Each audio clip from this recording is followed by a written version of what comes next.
Budew is completely taking over the Pokemon TCG. This video I hope to describe why. Even if you don't play the Pokemon TCG, don't you like those stories sometimes where a whole group is just kinda yapping about one thing? And this time it's Budew. Budew's a cute Pokemon. It's a baby Pokemon, super cute and all, but not always thought about, even for the Pokemon TCG, because there's only been 3 Budew cards that have been printed, and the last one was 16 whole years ago. Check out this card illustration of this little guy. I hope you like it, because you're going to be seeing it everywhere if you play the game. This Budew card has taken over the Japanese meta already. Japan's holiday set that comes every year in December. This year it was Terastal Festival, and it is, of course, the Eevee set that people are going crazy about, and in that little set, we actually have this sneaky Budew. It was launched December 6th and brought this card into existence. The card has divided Pokemon players ever since its reveal. Take a look at its only attack. You might also notice the attack cost looks a little weird because there's no main energy requirement. It attacks for free. And the attack Itchy Pollen does 10 damage, but there's more. During your opponent's next turn, they can't play any item cards from their hand. That's a huge deal. But there's more sweet deals to this card as well. Since it's a basic Pokemon, that means it is easily searchable, and especially searchable with Buddy Buddy Poffin because it's a basic Pokemon with 30 HP, and it has free retreat. This means you can easily find this thing, and turn 2 item lock for your opponent is not only an option, but a super easy option. Item lock is powerful because not only are item cards in the TCG super important, some decks right now only function with items. Basically. I love Chien-Pao, and it's been dead for a long time sadly, but this just destroys it into the ground even more. But Chien-Pao isn't a deck that's really relevant at the moment. What's more relevant are the turbo decks in the format, as well as decks that rely on rare candy to quickly speed up evolution, allowing you to skip the stage 1, go straight to your stage 2, and stage 2s are powerful.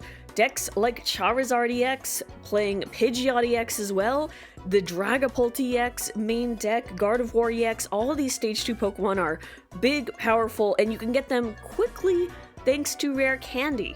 Taking away rare candy access would be difficult for evolution decks like Charizard EX, and having Pidgeot EX and Dusknoir in there, it can also be a little bit of a big hurt.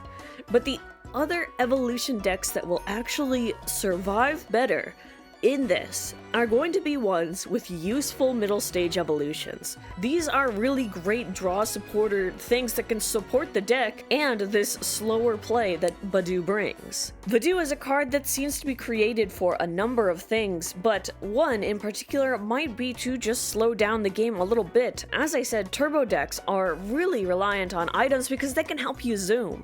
You know what I mean? You can find all your stuff, get your attacks down, and games can go. But Budew allows for some pace being disrupted with being a little slower, with allowing you to have a longer paced game. And although this could also mean games going to time a little bit more, sometimes some decks are going to be able to really take advantage of that and whatnot. I guess this is why, of course, we're seeing such a divide on Budew. Some players call it toxic and bad for the game because, you know, turn 2 item lock is, like I said, super easy, and it doesn't feel great when you're the one getting item locked.